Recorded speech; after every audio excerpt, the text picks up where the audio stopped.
Hello everyone, welcome you all on this lovely platform. Let's do it.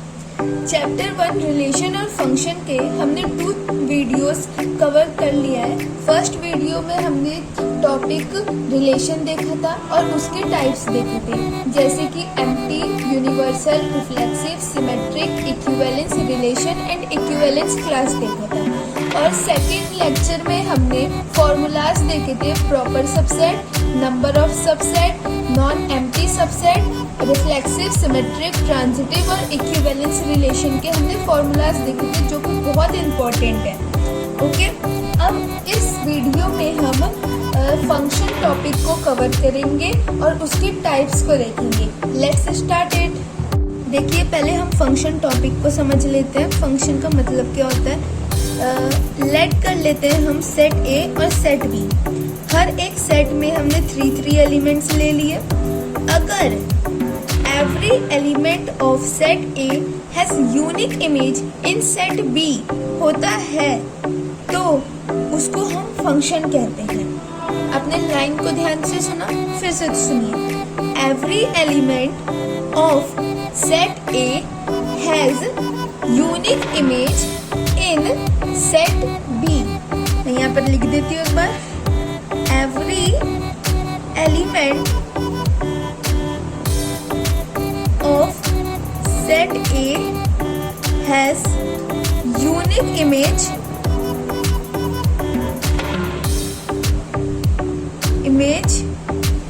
in set B। मतलब every का मतलब सारे element जिसके set A के, अगर उन सब के पास यूनिक इमेज होगा किसके अंदर, सेट बी के अंदर, तो उसको क्या बोलेंगे, फंक्शन। मतलब इसका, इसका और इसका, इन तीनों का रिलेशन बनना चाहिए इसके साथ, लेकिन सिर्फ यूनिक ही बनना चाहिए। ठीक है, मतलब इसका इससे बन गया जैसे कि, ठीक है, इसका इससे बन गया जैसे कि, इसका इससे बन गया जैसे कि, ठीक है, इसका एक से ही बन रहा है, इसका भी एक से ही बन रहा है, इसका भी एक से ही बन रहा है, एक ही से दो नहीं बन रहा है। जैसे कि अब मैं आपसे लिखूं, यहाँ पर बताऊं एक बार, ये देखिए, जैसे कि ये मैंने बना दिया, इसमें यही सेम एलिमेंट ले लेते हैं 1 2 3 5 6 7। अगर मैं इसको इससे ज्वाइन करूं, इससे इसको करूं, इसको इससे करूं और इसको इससे करूं, तो देखिए अब डेफिनेशन को पढ़िए।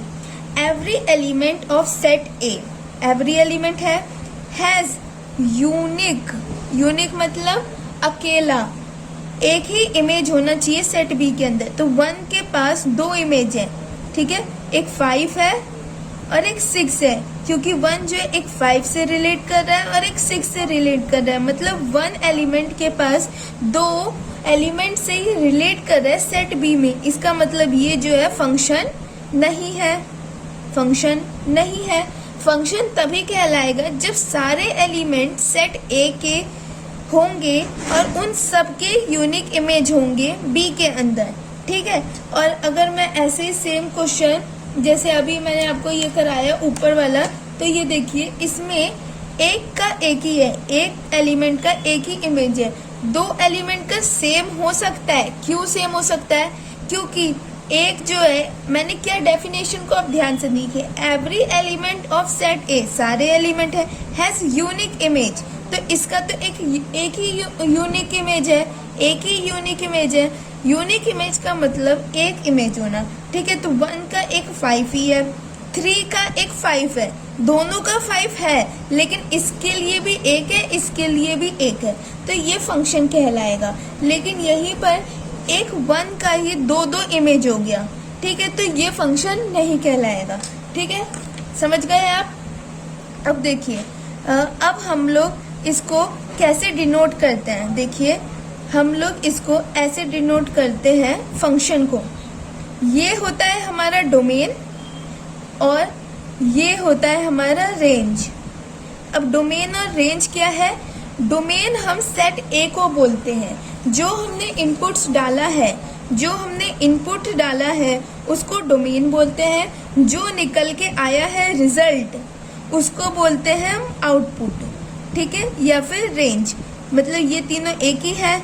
ये इनपुट और डोमेन, ये जितने हमने 1 रखा था 5 आया, एक का 6 आया। यहाँ पर तो फंक्शन ही नहीं था तो इसकी बात ही नहीं करेंगे। तो ये देखिए जैसे कि यहाँ पर 1 था, 1 से 5 आया, 3 से 6 आया, तो ये जितने भी हैं उसको बोलेंगे हम डोमेन। और इसको बोलेंगे जिससे ये जॉइंट है, जिसके जॉइंट है इसका मतलब 1 से हमारा 5 आ रहा है, तो ये जो 5 है ये इमेज होगा किसका, 1 का। ठीक है, तो एक बार मैं आपको कुछ टर्म्स बता देती हूँ, कहीं आपको कंफ्यूजन ना हो जाए। ये देखिए, डोमेन, एक होता है रेंज और एक होता है कोडोमेन। 3 टर्म होते हैं, ठीक है। इन तीनों को आप ध्यान से देखिए, इन तीनों में कंफ्यूजन हो सकता है अगर किसी को नहीं पता होगा तो। डोमेन का मतलब होता है इनपुट, रेंज का मतलब होता है आउटपुट, और ये होता है टोटल। टोटल का मतलब ये देखिए फिर से, जैसे कि यहाँ पर मैंने एक ये बना लिया, एक ये बना लिया, ठीक है। यहाँ पर ABC रखा है, यहाँ 1 2 3 रखा है, तो इसको, ये सारा क्या है, इनपुट है, ये सारा हम डालेंगे तो ये इसको क्या बोल देंगे, डोमेन। ठीक है। रेंज क्या होता है, ध्यान से सुनिए, जो आउटपुट आता है उसको बोलते हैं, जो आउटपुट आता है। तो अगर A से 1 आ रहा है तो 1 जो होगा वो रेंज होएगा, B से 2 आ रहा है तो 2 रेंज होगा। लेकिन जब हम इस पूरे सर्कल की बात करें, अगर मान लीजिए मैं इसको ऐसे जॉइंट कर दूं, ये मैं किसी से कनेक्ट नहीं करी, 3 को किसी से भी कनेक्ट नहीं करी, A जो है 1 से कनेक्ट है, B 2 से कनेक्ट है, C 2 से कनेक्ट है, और मैं 3 को किसी से भी कनेक्ट ना करूं तो ये पूरा क्या कहलाएगा, अगर ना भी कनेक्ट करूं तब भी ये पूरा क्या कहलाएगा, कोडोमेन। क्या कहलाएगा, कोडोमेन। कोडोमेन मतलब होता है इस साइड का पूरा, उसको बोलते हैं कोडोमेन, इस साइड का पूरा डोमेन। और रेंज जो इससे आता है उसको रेंज बोलते हैं। वापस से, डोमेन इनपुट जितना डालेंगे, चाहे वो हो या ना हो, हमेशा ही होगा वैसे तो, है ना, जो भी हम डालेंगे वो डोमेन। अगर वो कनेक्ट हो रहा है या ना हो रहा है, सारा टोटल, ये इस साइड का टोटल, उसको कोडोमेन बोलते हैं। और जो कनेक्ट होता है, कनेक्ट होने का मतलब है अगर कोई हमें कंडीशन दिया हुआ है कि जैसे कि A जो कनेक्ट होगा वो 2 से लेस देन नंबर के वैल्यू से कनेक्ट होगा, तो A 1 से कनेक्ट हो गया। अब हमें एक और कंडीशन दिया है कि B और C उससे कनेक्ट होगा जो 3 से लेस देन हो, तो ये इससे कनेक्ट हो गया, 3 बच गया, तो ये पूरा तब भी हम कोडोमेन बोलेंगे, लेकिन 3 को हम रेंज नहीं बोलेंगे। इससे ये आया है, इससे ये आया है, इससे ये आया है, लेकिन 3 किसी से कनेक्ट नहीं है, तो इसको हम रेंज नहीं बोलेंगे। बता दिया मैंने, रेंज क्या होता है, आउटपुट। इससे जो आउटपुट आएगा उसको रेंज बोलते हैं, जो डालते हैं डोमेन। और चाहे कनेक्ट हो या ना हो किसी भी एलिमेंट सेट A से, तो उसको हम कोडोमेन बोलते हैं। ठीक है, इस टोटल को कोडोमेन बोलते हैं। आपको समझ आ गया होगा। अब आगे बढ़ते हैं। देखिए, अब कुछ फंक्शंस हैं जो हमने 11th तक पढ़ा होगा, कॉमन फंक्शंस होते हैं कुछ, उसके जैसे कि नाम, आइडेंटिटी, कांस्टेंट, ये सब आपको पता रहता है। लेकिन अगर कोई भूल गया होगा या फिर किसी को याद नहीं होगा या फिर किसी ने कभी पढ़ा ही नहीं होगा, है ना, ऐसे में किसी को बोल नहीं रही कि आप अभी तक क्यों नहीं पढ़े। ऐसे अगर हो जाते हैं, कभी कभी हम भूल भी जाते हैं, मेरे साथ भी होता है, कभी कभी हम भूल भी जाते हैं, और कभी कभी हम पेपर में पढ़ते ही नहीं है, स्किप हो जाते हैं गलती से। तो मैं आपको एक बार रिवाइज करा देती हूँ, आप सबके लिए एक बार देख लीजिए ध्यान से। देखिए कौन कौन से फंक्शंस होते हैं। एक होता है आइडेंटिटी, आइडेंटिटी फंक्शन, फंक्शन को मैं ऐसे लिख दे रही हूँ शॉर्ट में, ठीक है, कोई बात तो नहीं है। देखिए कांस्टेंट फंक्शन, ठीक है, कांस्टेंट आइडेंटिटी। एक होता है हमारा रेशनल फंक्शन,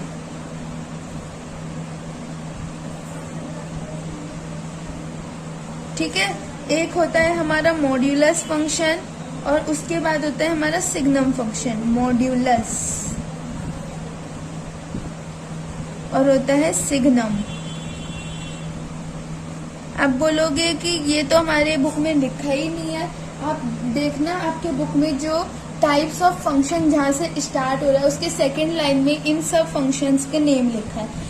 तो मैं कोई रिस्क नहीं ले रही कि अगर आपका पेपर में आ गया गलती से, क्वेश्चंस तो नहीं आते हैं, लेकिन अगर कैसे कुछ डेफिनेशन या फिर कुछ पूछ लिया इसके बारे में, कुछ भी इसके आसपास से रिलेटेड, तो आपको पता तो रहना चाहिए होता क्या है। ठीक है, तो एक बार मैं आपको रिवाइज करा देती हूँ। देखिए, पहला देखते हैं आइडेंटिटी। इसको आई से लिखते हैं, हम ऐसे लिख देते हैं शॉर्ट में, फिर बार बार लिखना पड़ेगा। देखिए, आइडेंटिटी का मतलब क्या होता है, जब fx इक्वल टू एक्स हो, fx को एक चीज याद रखना, fx को हम y भी लिखते हैं। ठीक है, y को हम fx भी लिख सकते हैं, है ना, इसको ऐसे भी लिख सकते हैं, इसको ऐसे भी लिख सकते हैं। ठीक है, और ये इसका मतलब क्या है, ये हम डाल रहे हैं, मतलब ये क्या है, डोमेन बोल सकते हो या फिर इनपुट बोल सकते हो या फिर एक्स बोल सकते हो, कुछ भी बोल रहे हो। ठीक है, और ये जो है वाई का मतलब ये रिजल्ट आएगा, इसको हम डालेंगे तो ये वाई आएगा रिजल्ट। ठीक है, तो आइडेंटिटी का क्या मतलब होता है, जब एफ एक्स फंक्शन में जब हम एक्स डालेंगे तो वो एक्स आएगा, मतलब फंक्शन ये तो एक y हो गया, एक तरह से y इक्वल टू एक्स बोलना चाह रहा है ये, क्योंकि मैंने बताया एफ एक्स को हम y भी लिखते तो इसको ऐसे लिख सकते हैं। तो आप बताओ इसका ग्राफ हम कैसे बना सकते हैं, जब x इक्वल टू वाई है, जब आप 0 रखोगे x की वैल्यू तो y भी 0 आएगा, ये 1 रखोगे तो ये भी 1 आएगा,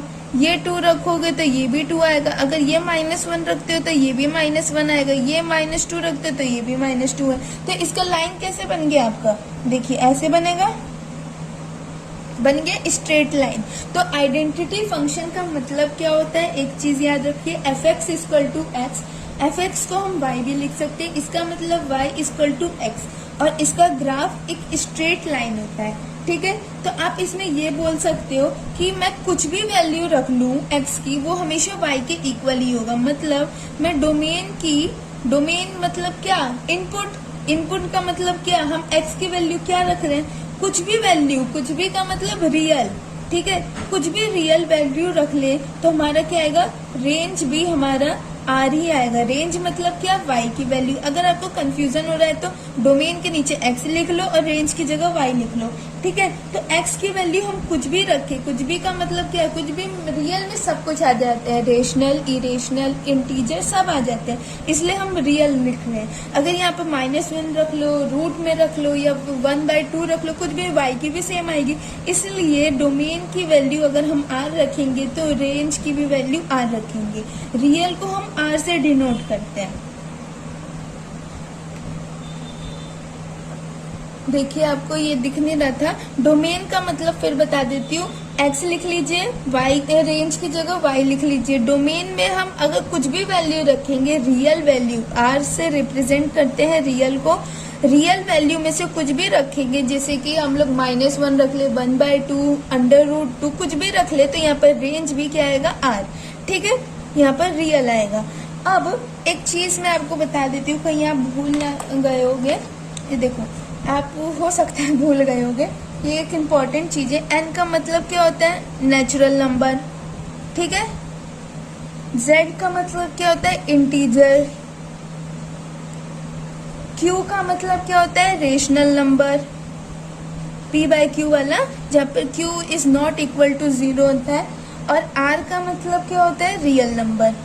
कभी ये मत सोचना रेशनल में p/q होता है तो ये q is not equal to 0 क्यों लिखा रहता है, ये इसलिए लिखा रहता है क्योंकि अगर यहाँ पर आप 0 लिखोगे तो ये तो नॉट डिफाइंड हो जाएगा ना। 1/0 is not defined, 0/1 is equal to 0, ये गलती हो जाती है कभी कभी कैलकुलेशन में, तो 0/1 0 होता है लेकिन 1/0 नॉट डिफाइन होता है, इसलिए यहाँ लिखा रहता है q is not equal to 0, क्योंकि यहाँ पर नॉट डिफाइन हो सकता है। ठीक है, तो ये आपको रिप्रेजेंटेशन पता रहना चाहिए, कहीं आप भूल गए होगे तो एक बार देख लीजिए। n मतलब नेचुरल, z मतलब इंटीजर, q मतलब रेशनल, r मतलब रियल।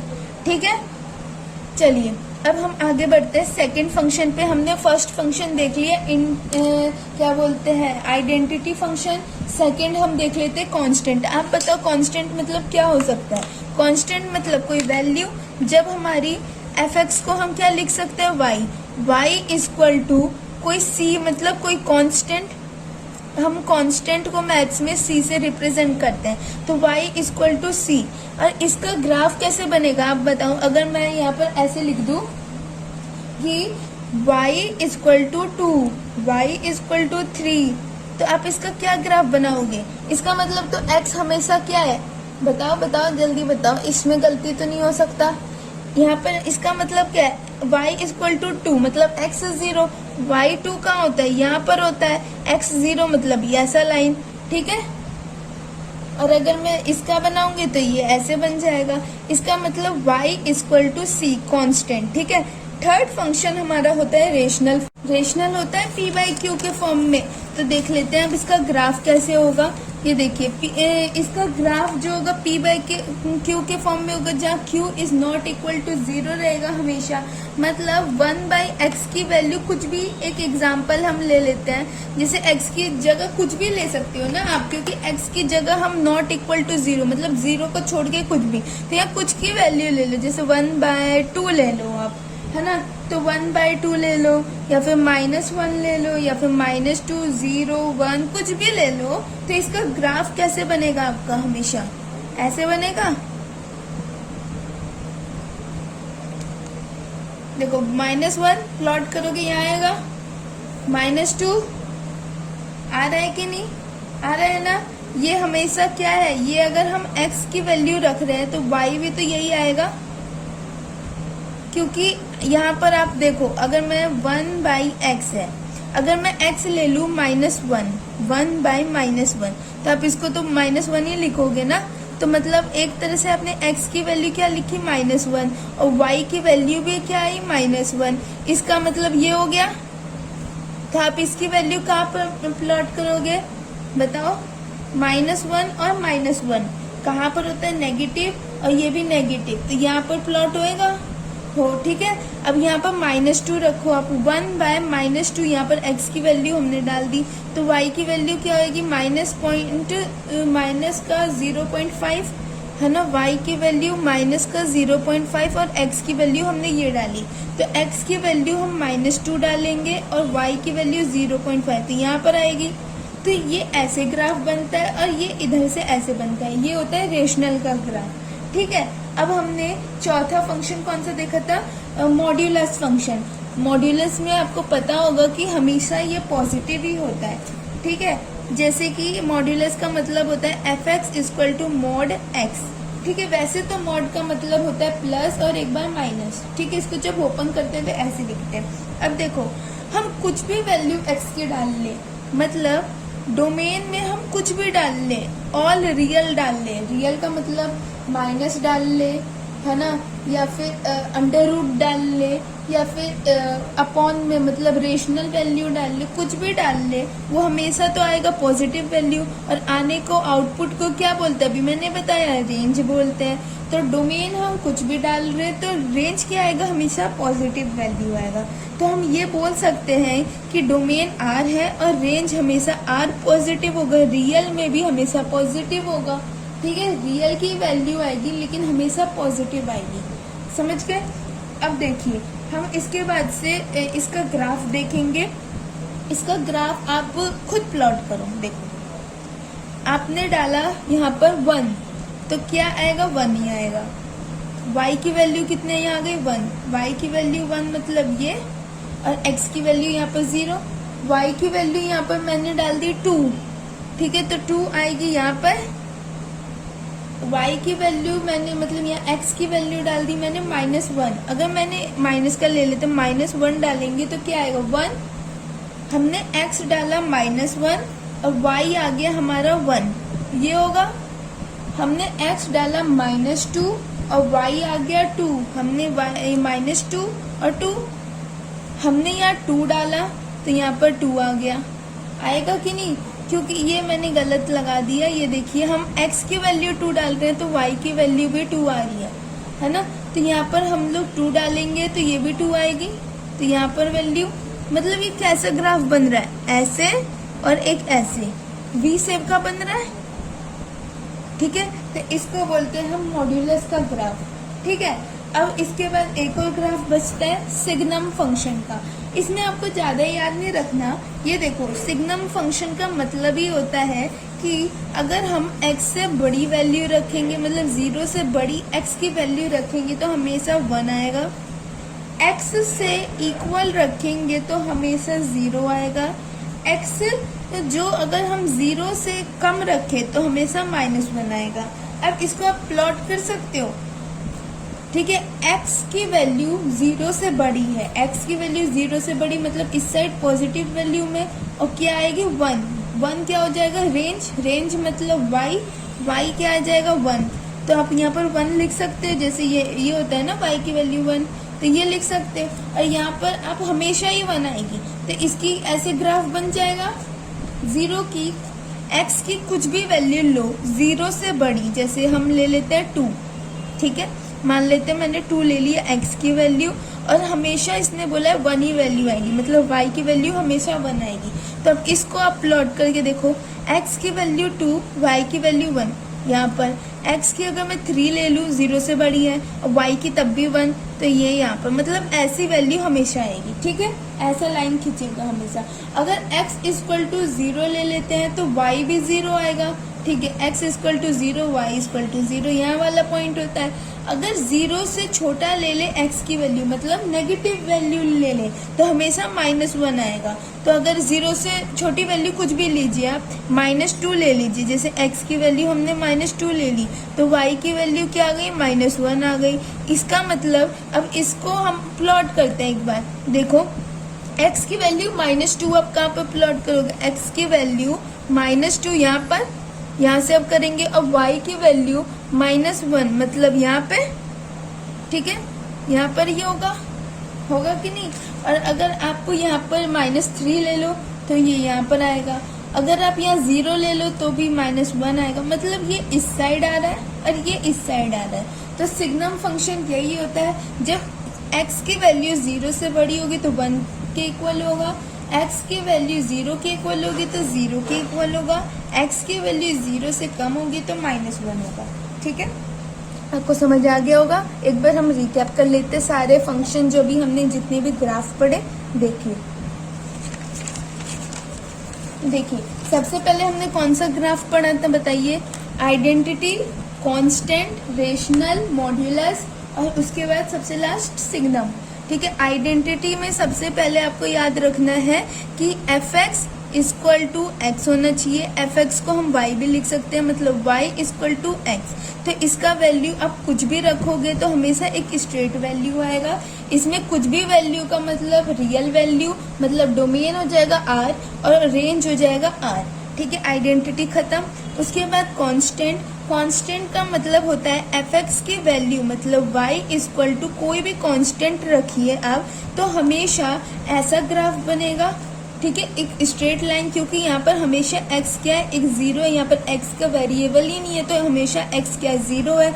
इसका मतलब y कोई कांस्टेंट है, तो x 0 y कांस्टेंट, ऐसे एक ग्राफ बनेगा, ठीक है। उसके बाद हमने पढ़ा रेशनल। रेशनल में हमें कोई भी वैल्यू रखनी होती है p/q के फॉर्म में, बस q is not equal to 0 होना चाहिए। तो हम इसको लिख सकते हैं p/x की वैल्यू, जहाँ पर x जो है कुछ भी है, बस 0 को छोड़ के ऐसे भी लिख सकते हैं, या फिर ऐसे नहीं लिखना तो आप लिख लो x is not equal to 0 normally. तो आप कुछ भी वैल्यू यहाँ पर डालेंगे, अभी मैंने आपको डाल के बताया था, तो कैसा ग्राफ आ रहा था, एक ऐसे और एक ऐसे, ठीक है। रेशनल हो गया। अब मॉड्यूलस का आपको पता है कि आप इस फंक्शन में कुछ भी डालिए, मतलब कोई भी रियल डालिए, डोमेन क्या हो जाएगा रियल, कुछ भी रियल डालिए, हमेशा रेंज क्या आएगा पॉजिटिव, मतलब आउटपुट क्या आएगा रियल पॉजिटिव। तो इसका ग्राफ कैसे बनता है, ऐसा वी शेप का बनता है, ठीक है।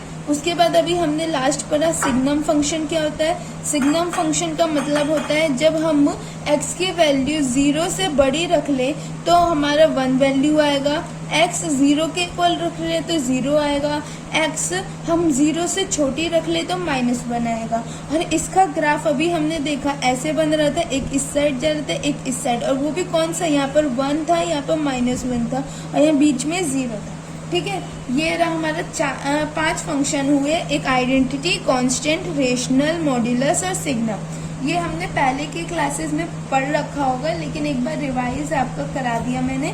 अब देखते हैं 12th में हमें कौन कौन से फंक्शंस पढ़ने हैं, ठीक है। देखिए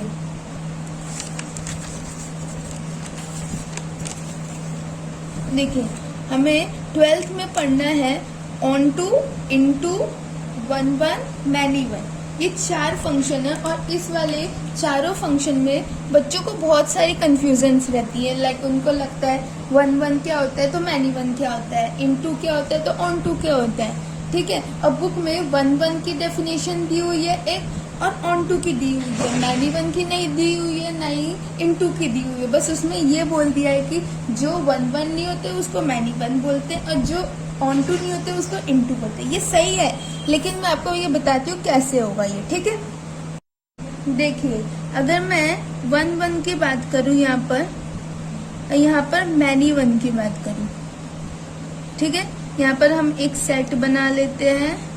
ये इसको क्या बोलते थे याद है, डोमेन, और इसको क्या बोलते थे, कोडोमेन। अरे रेंज बोल दिया तुमने, इसको रेंज क्यों बोला बताओ। रेंज उसे बोलते हैं जब इनपुट डालते हैं जो आउटपुट आता है उस आउटपुट को रेंज बोलते हैं। इसको डोमेन, इसको कोडोमेन, और जो आउटपुट है उसको रेंज। ठीक है, याद रखना। अब देखो यहाँ पर मैंने लिख लिया 1 2 3 4 5 और 6। वन वन का मतलब है, वन वन का मतलब ही आप इसके वर्डिंग से देखो, वन वन मतलब एक का एक, एक का एक, मतलब एक एलिमेंट का एक ही इमेज बने उसको बोलते हैं वन वन। इसका इससे बने, इसका इससे बने, एक का एक ही बने, एक का एक बने। ठीक है, वन वन, एक का एक बने। ठीक है, कुछ भी हम डोमेन जब डाले तो हमारा एक ही हमारा इमेज है, उसको क्या बोलते हैं हम, वन वन। अगर वहीं पर मैनी वन बात कर ले तो जो वन वन नहीं होता वो मैनी वन होता है। लेकिन कैसे, ये देखो यही मैं सेम लिखती हूँ 1 2 3 और यहाँ पर 4 5 6, और यहाँ पर हमेशा वन वन का मतलब है ये हमेशा सारे जो डोमेन होंगे सब रिलेट करेंगे, क्योंकि ये एक फंक्शन का टाइप है। तो फंक्शन में ही डेफिनेशन में होता है एवरी, याद है एवरी से स्टार्ट था, every element of set A has unique image in set B. तो एवरी एलिमेंट अगर सारे ही नहीं होंगे तो वो फंक्शन ही नहीं कहलाएगा, इसलिए फंक्शन का पार्ट है वन वन। तो ये तो पहली बात। तो ये भी देख लो, कभी क्वेश्चन में ये होता है कि आपको पूछ लेगा कि जैसे कि देखो ये मैं बनाती हूँ आपको एक चीज, है ना, आप सोचोगे कि ये क्या हो गया। ये देखना, जैसे मैं लिख दूँ यहाँ पर 1, यहाँ 2, यहाँ 3, यहाँ पर 4, यहाँ 5 और ये 6। ठीक है, यहाँ पर ऐसे, यहाँ पर ऐसे, यहाँ ऐसे, यहाँ ऐसे। अब मैं इसमें बोल दूँ इसमें वन वन बताओ। ठीक है, ये जो भी मैंने बताया इसमें बताओ, तो आप जल्दी जल्दी कर दोगे ये नहीं है, ये कुछ कुछ मतलब ऐसे कुछ कुछ कर दोगे आप। पहले ये देखो ये फंक्शन है कि नहीं है, ये तो फंक्शन ही नहीं है, तो वन वन कैसे होगा। वन वन फंक्शन का पार्ट होता है, तो ये फंक्शन ही नहीं है तो इसकी बात ही कट गई। ठीक है, कभी कभी होता है ऐसा कि वो फंक्शन ही नहीं होता लेकिन क्वेश्चन में दे देता है कंफ्यूज करने के लिए। ठीक है, अब देखो यहाँ पर हम टॉपिक पे आते हैं। वन वन का मतलब है एक से एक। ठीक है, और मैनी वन का मतलब होता है कि सारे एलिमेंट जो होंगे वो कनेक्ट तो होंगे, लेकिन एक से एक जरूरी नहीं है। एक से यहाँ पर हो गया, यहाँ पर देखो ये इससे कनेक्ट था, ये इससे था, लेकिन ये भी इससे हो गया, तो ये एक से एक नहीं है, मतलब ये मैनी वन है। तो वन वन क्या हो गया, जब एक से एक कनेक्ट हो उसको वन वन बोलते हैं, और सारे एलिमेंट ही एक से एक कनेक्ट होना चाहिए। जैसे 1 2 3 है, यहाँ पर अगर 4 भी होता है तो वो भी एक दूसरे इमेज से कनेक्ट होता है, तो उसे वन वन बोलेंगे। लेकिन मैनी वन क्या होता है, सारे एलिमेंट तो हो, सारे एलिमेंट तो कनेक्ट हो, लेकिन सबका जरूरी नहीं है कि एक ही अलग अलग ही हो इमेज। तो यहाँ पर जैसे यहाँ 2 का 5 है, 3 का 5 है, तो सेम हो गया ना दोनों का इमेज, तो ये मैनी वन कहलाएगा, ये वन वन नहीं कहलाएगा, तो इसलिए ये मैनी वन कहलाएगा। ठीक है, वन वन मतलब साफ साफ मैं एक लाइन में बोलती हूँ, वन वन का मतलब होता है सारे एलिमेंट सेट ए के कनेक्ट होना चाहिए सेट बी के सारे एलिमेंट से। जरूरी नहीं है सब, बस अलग अलग होना चाहिए। ठीक है, मतलब सारे इमेज अलग अलग होना चाहिए। यहाँ पर अगर मान लो 7 में लिख दूं एक एक्स्ट्रा, तो क्या बोलोगे तुम, ये वन वन नहीं बोलोगे, ये वन वन कहलाएगा क्योंकि इस सब का अलग अलग है। ठीक है, ये वन वन हो गया। मैनी वन क्या है, सारे कनेक्ट होने चाहिए, लेकिन जरूरी नहीं है कि ये सबके अलग अलग ही हो। जब अलग अलग होंगे तो वन वन, जब अलग अलग नहीं होंगे तो मैनी वन। जैसे इसका ये, इसका ये, इसका भी ये, तो ये दोनों का सेम इमेज है, तो ये मैनी वन कहलाएगा। ठीक है, अब देखो वन वन और मैनी वन आपको समझ आ गया होगा। अब देखते हैं हम ऑन टू, और इनटू। ठीक है, ऑन टू का मतलब क्या होता है, जब अगर यहाँ पर लिख ले हम 1 2 3 और यहाँ पर लिख ले 4 5 6, ठीक है, ये लिख ले हम। अब इनटू क्या होगा और ऑन टू क्या होगा बताइए आपको कैसे पता, मैं ही बताऊंगी। देखो, ऑन टू का मतलब होगा, सिंपल बात, रेंज इक्वल टू कोडोमेन। मैं तो ऐसे ही याद रखती हूँ भाई, आपको बता रही हूँ, इतना याद रखो। रेंज जब कोडोमेन के इक्वल आ जाए तो ऑन टू बोलेंगे। अब आप क्या बोल दिए, कुछ समझ नहीं आया मैम। ये देखिए, रेंज क्या होता था, जो इनपुट डाले उसका जो आउटपुट निकला उसको रेंज बोलते हैं। कोडोमेन कैसे बोलते हैं, चाहे वो कनेक्ट हो या ना हो, टोटल को हम कोडोमेन बोलते थे। अगर सारे एलिमेंट मान लो मैंने ऐसे ऐसे कनेक्ट कर दिए, जैसे कि ये रहा, फिर ये रहा, ठीक है, और यहाँ पर मान लो एक 4 भी था और ये रहा, ठीक है, ये रहा, मैंने कनेक्ट कर दिया। तो ये देखिए अभी तक हमने कौन कौन से टॉपिक्स कवर कर लिए। फंक्शन में हमने आइडेंटिटी, कांस्टेंट, मॉड्यूलस, रेशनल और सिग्नम फंक्शन देखा था, जो हमारा प्रीवियस क्लास का था, बट इसमें देख लिया हमने। उसके बाद क्लास 12 का हमने onto, into, many one, one देख लिया। आज का टॉपिक बस इतना ही है। एक बार मैं आपको छोटे में रिकैप कर देती हूँ। फंक्शन वाले का मैंने आपको रिकैप कर दिया था, थोड़ा सा पीछे जाके वापस से देख लीजिए। और ये जो लास्ट में हमने 1 इनटू, मैनी वन और ऑन टू पढ़ा है, इसको एक बार देख लेते हैं। 1 का मतलब होता है एक से एक। जब एक का एक से होता है मतलब सारे एलिमेंट जब ए के बी से कनेक्ट होंगे वो भी एक ही इमेज होगा तो उसे 1 बोलेंगे। जब ऐसा नहीं होगा तो उसे मैनी वन बोलेंगे। मतलब सारे एलिमेंट जब एक कनेक्ट तो होंगे बी से, लेकिन 2 एलिमेंट के सेम इमेज हो जाएंगे। ठीक है, जैसे कि ये था, यहाँ पर 2 था, ये था, दोनों का इमेज सेम है तो ये 1 नहीं है, क्योंकि एक का एक नहीं है तो ये मैनी वन कहलाएगा। ऐसे ही ऑन टू क्या होता है कि ऑन टू का मतलब होता है कि जब रेंज इक्वल टू कोडोमेन हो जाए, है ना। और रेंज क्या होता है, जो आउटपुट निकलता है उसे रेंज बोलते हैं, और कोडोमेन जो इस साइड का होता है उसे कोडोमेन बोलते हैं और इसे डोमेन बोलते हैं। जब रेंज कोडोमेन के इक्वल हो जाए तो वो ऑन टू कहलाएगा। जब ऐसा नहीं होता तो उसे इनटू बोलते हैं। ठीक है, I hope you understand all this things. ठीक है, और अगर आपको कोई भी क्वेरी है इससे रिलेटेड या फिर इस टॉपिक से रिलेटेड या फिर लास्ट टॉपिक से रिलेटेड जो हमने 2 वीडियोस में कवर किया था, वो आप अगर कमेंट में डालेंगे तो मैं आपको बता दूंगी। तो आप अगर आपको कंफ्यूजन होगा तो आप कमेंट्स में डालिएगा, मैं आपको रिप्लाई देने की पूरी कोशिश करूंगी। Thank you, bye.